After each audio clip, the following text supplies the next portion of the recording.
यशोदा, आप देखिए, आप तो डायरेक्टर भी हैं, प्रोड्यूसर भी हैं, लिखते भी हैं, म्यूजिक भी करते हैं। लेकिन कॉमर्शियल नहीं लता, मेरा है ना, मैं सब कुछ करता हूँ लेकिन कॉमर्शियल वे मेरा नहीं है। नहीं, हम तो हमेशा यही कहते हैं हमारे घर में भी कि किशोरदा तो हमारे हिंदुस्तान के दैनिक के हैं, वो भी सब कुछ करता था, वैसे आप भी हैं। और पर आपको सबसे अच्छा किस में लगता है, मतलब गाने में, म्यूजिक डायरेक्शन में या एक्टिंग में? लता, जब मैं छोटा था उस वक्त से मुझे गाने का शौक था और मुझे ज्यादातर इंकरेजमेंट जिनको मैं अपना गुरु मानता हूँ अब तक वो स्वर्गीय कुंदलाल सहगल, वो तो मैं भी मानती हूँ। तो मिल गया ना, तुम समझ रही होगी कि संगीत को मैं पहला वो देता हूँ स्थान, और एक्टिंग जो है वो बाद में आता है। जो मैं करना नहीं चाहता था, मेरे बड़े भाई साहब अशोक कुमार जी ने बोले कि भाई तू कर ले। मैंने कहा भाई मुझे देखो दादा, मुझे एक्टिंग मत करो, एक्टिंग झूठी होती है, एक्टिंग झूठी होती है। संगीत जो है दिल से निकलता है और दिल से जो चीज निकले वो दूसरों के दिलों तक पहुंचती है। सही बात। तो मैं संगीत को ज्यादा प्रेफर करता हूँ। का यात्रा के दौरान इंटरव्यू देने के लिए राजी हुए तो सिर्फ लता मंगेशकर को, और लता मंगेशकर ने जिंदगी में शायद ही किसी और का इंटरव्यू लिया हो। अभी तो पता कि तो आएंगे ही नहीं फिर। सही बात है। और मैंने ये भी सुना है कि कुछ रूमर्स हैं कि भाई मैं जाऊंगा या नहीं जाऊंगा। कुछ लोग हैं जो हमारे चाहने वाले भी हैं और न चाहने वाले, लेकिन मेरे उन लोगों के साथ कोई दुश्मनी नहीं है, लेकिन ऐसा क्यों कहते हैं मुझे पता नहीं, लेकिन मैं जाऊंगा जरूर, मैं उनको एंटरटेन करूंगा, ये सबके लिए है। और वो लोग ऐसा ना सोचें कि मैं कभी भी उनको मैंने एंटरटेन करने नहीं आऊंगा। नहीं, आप तो किशोरदा आते ही है, पर ऐसा लोग क्यों कहते हैं? मतलब वो क्यों कहते हैं, मेरे ख्याल से लता, अब मैं थोड़ा नॉर्मल हो जाता हूँ। दुनिया कहती है मुझको पागल, मैं कहता दुनिया को पागल। बस यही मैं कहूँगा कि मुझे जितना पागल समझे मैं उतना पागल नहीं हूँ। ये मैं जानती हूँ। सच कह रहा हूँ मैं। और मैं कभी कभी जब पागलपन की कोई हद बोलता है कि बस आप वो है ऐसे, तो मुझे भी जरा मजा आता है कि अगर मुझे पागल समझ ही लिया है तो क्यों ना थोड़ा पागल बन के दुनिया में। आप तो इतने साल से गा रहे हैं, आपको किन म्यूजिक डायरेक्टर्स के साथ गाना अच्छा लगा? जब मैं आया तो तुम तो जानती हो हमारी तुम्हारी मुलाकात कैसे हुई थी।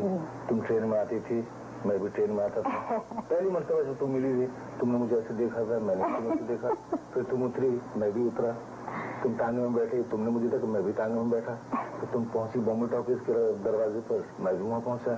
तो तुमने सोचा ये फॉलो कर रहा है, क्या बात है, तो कौन है? फिर हम दोनों चले गए। तो स्वर्गीय खेमराज जी थे, तुम गाने की लायक थी, महल के गाने तुमने गाए थे उनके साथ, और हम तक जिद्दी के गाने गा रहे थे। तो उन्होंने मुझे काफी इंकरेजमेंट दिया। खेमचंद प्रकाश, स्वर्गीय खेमचंद प्रकाश, उन्होंने, हमारे ब्रदर ने हमको डिस्करेज किया कि देख तेरी आवाज में मॉड्यूलेशन नहीं है। अब वो क्या गाते थे तो तुम जानती हो, बन के संग ढोलू है। अब मैं चुप रहता था, मैंने कहा ठीक है भाई, तुम बड़े भाई हो, मैं क्या बोल रहा हूँ, कुछ बोल तो सकता नहीं, ठीक है।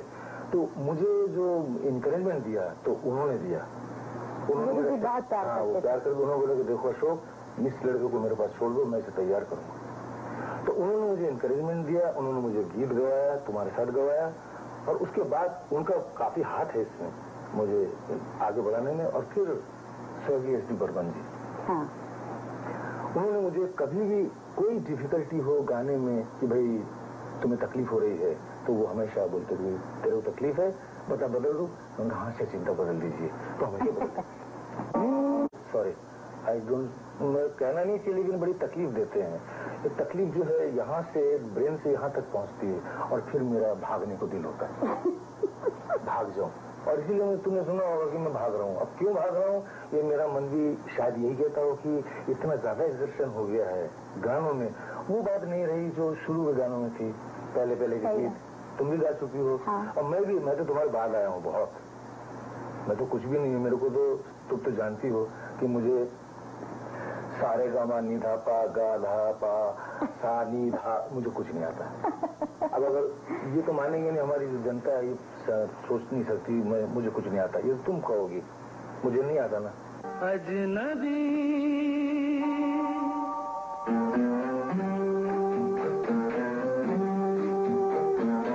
अजनबी तुम जाने पहचाने से लगते हो।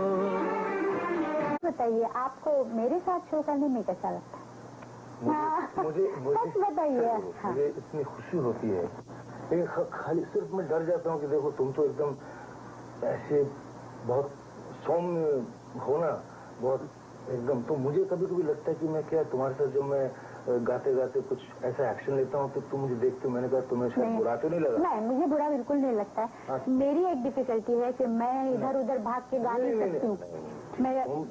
तुम जो करती हो ना लता, तुम अपने हिसाब से करेक्ट करती हो, और ये बहुत अच्छी बात है कि जो जैसा तुम गाती हो तुम अपने उसको क्यों।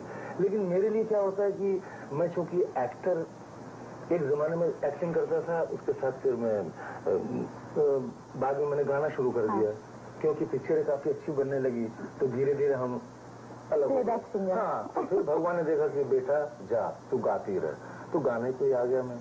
तो यही बात होती है। तो मुझे क्या है कि ऑडियंस देखे तो कम से कम नाच के गाए या वो, तो मैं उनको जहां तक हो सके डबल मजे देने की कोशिश करता हूँ। तो बोलेगी क्या हो गया इसको? हाँ सही बात है। सोचा था क्या क्या हो गया। अभी किशोर आप अपने 3-4 गाने ऐसे बताएंगे जो आपको पसंद है? 3-4 आपके गाए हुए 4-5 जो भी मतलब आपको याद आए इस वक्त। देखो लता, ये क्वेश्चन तुमने किया तो, लेकिन अब मैं सोचने बैठूं तो मेरे ख्याल से 3-4 गाने मैं जल्दी जल्दी बता दूंगा मैं। हाँ। एक तो मुझे सचिन दा का वो गीत बहुत पसंद है, दुखी मन मेरे। अच्छा। सुन मेरा कहना। और उसके बाद उनके सुपुत्र जो है, खुल्लम खुल्ला प्यार करेंगे हम दोनों, इस दुनिया से नहीं डरेंगे हम दोनों। प्यार हम करते हैं चोरी नहीं, मिल गए दिल जोड़ा चोरी नहीं, हम वो करेंगे जो जो कहे, हमको जमाने से क्या। खुल्लम खुल्ला प्यार करेंगे हम दोनों, इस दुनिया से नहीं डरेंगे हम दोनों। प्यार हम करते हैं चोरी नहीं, मिल गए दिल जोड़ा चोरी नहीं, हम वो करेंगे जो जो कहे, हमको जमाने से क्या। खुल्लम खुल्ला प्यार करेंगे हम दोनों, इस दुनिया से नहीं डरेंगे हम दोनों।